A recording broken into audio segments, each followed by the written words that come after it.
به دلیل اینکه به طرز افتضاحی پشت پام گرفته امروز باشگاه نمیرم.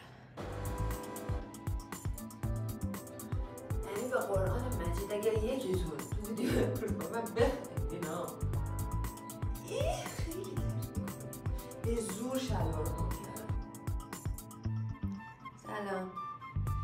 از وجدان سگی دارم ها. ساعت چنده؟ ساعت 11:03 است. من 11 هم میرفتم. اوه فاک باشگاه. نه صبحونمه. اون 5 گردوه.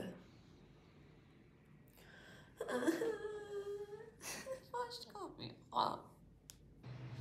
چی گردم مربیم زنگ زد به هم. بعد گفتش که holy motherfucking oh shit. دیدی اسکلی؟ گفتم مثلا برم اون ته بیام فام باشه بخندین. دیگه نمیتونم برسم. مادر بگرید. اوه ورزش دشمن سلامتیه. داشتم میگفتم مربیم زنگ زد گفتش که برو تمام هی آب سرد و گرم کن بعد جوشان منیزیم هم بخور ایشالله که رها میکنه. اوه شیت فاک پشتم خیلی گرفته.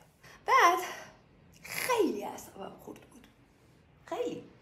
چون که باشگاهمو نرفتم و تنها قشنگی زندگی من در حال حاضر باشگاهه. زیر بغل هم داشتیم. البته که مربیم آدم خیلی خوبیه. یعنی مثلا امروز اگر نرفتم مثلا فردا یا مثلا پنجشنبه با هم هماهنگ میکنه که تو این هفته من زیر بغلمو بزنم. احتمال زیاد چیزی رو از دست ندادم خدا بخواد ایشالله. البته که من میرم باشگاه بچه مثلا فکر کنم با این مود میرم باشگاه اینجوری میام بیرون. خیلی بهم خوش میگذره. خیلی باشگاهمو دوست دارم. یعنی خیلی تمرین کردم دوست دارم. از اونجایی که خیلی اعصابم خورد بود از اینکه نرفتم باشگاه میرکت عزیز زنگ زد و من این شکلی بودم اعصاب ندارم. همه برنامه امروز به چخ سگ رفته. البته نرفته ها ولی خب چون که نمیرم باشگاه حالم خوب نیست برگشتم گفتم که به چخ سگ رفته. بعد دیدم حرف زدیم و اینا بعدش به این نتیجه رسیدم و تصمیم گرفتم که امروز هیچی دانشگاه کلاس ندارم. من یه دونه شنبه هام یه دونه دوشنبه هام آفه یعنی هیچی کلاس ندارم فقط باشگاه دارم که امروز باشگاهم نرفتیم و تصمیم گرفتم همه کارهایی که دوست دارم خیلی دوست دارم و وقتشو ندارم انجام بدم و معمولا پشت گوش میندازم و امروز انجام بدم و نذارم حال خودم بد باشه. چیکار میخوایم بکنیم؟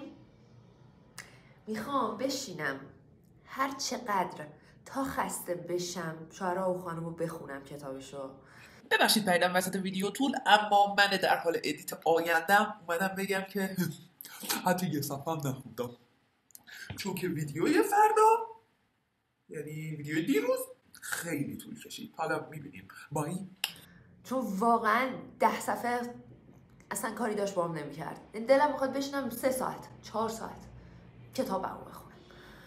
بعدش دلم میخواد بشینم بلک ویدو رو ببینم. آره اینم ندیدم. بعدش برم بیرون و برم یه کوچولو اگه پام سالم شه البته. بعدش بریم کافه. بعدش همین دیگه. در همین حد خوشحال میشم. و این دقیقا الان داشتم فانتزایز میکردم راجع به روزم بعد پامو تکون دادم من این شکلی شدم. یای نمی‌تونم تکون بخورم. چه گو بخوری. در حال حاضر بشنم ویدیو رو ادیت کنم ویدیو رو که براتون بذارم و بعدش یه گلی به سرم بگیرم. در مادر اوف سعیه رو به هفته من همچنان در ادیت گیر کردم. 2 دفعه رفتم دستشویی پام افتضاح وضعیتش. ولی خب میخوام برم بیرون. میریم بیرون. میریم کافه. میریم یکم راه میرم باز شم.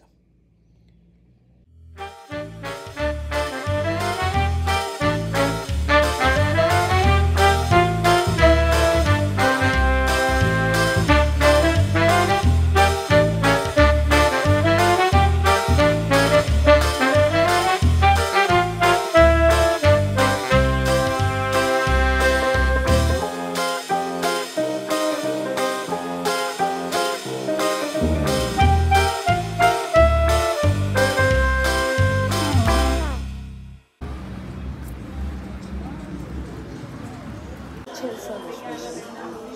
حداقل ریشاش حداقل اون قد و قواره کوچیکی داره چی بکنه؟ چی گفتم؟ با چراغ بشه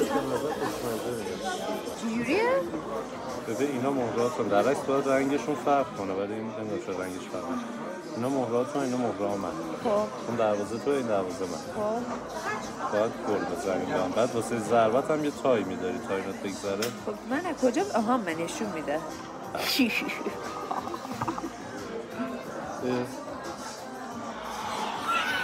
دو گل است خودمو کردی تو گل یه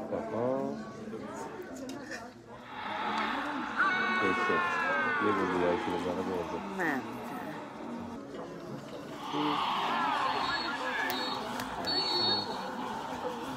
یکی تو بلد نیستی قرار نبود اینجوری شه یا اول فصل بسم الله یا خدا خواهی فوت کردی هری گل خوردم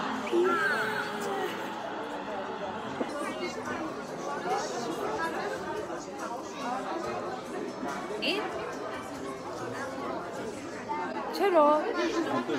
چرا؟ دوباره من مرسی میشه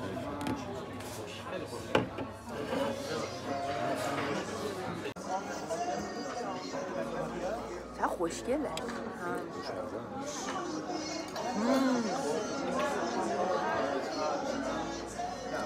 من اصلا گوشتن نبود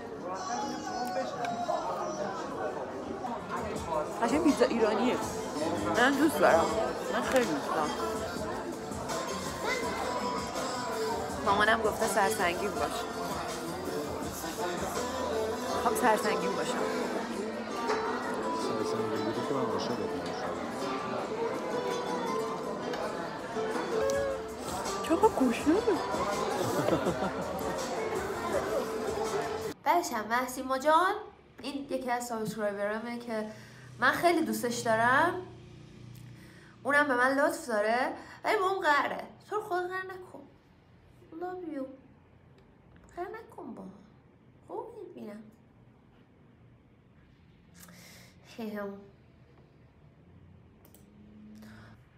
ماچ بهتون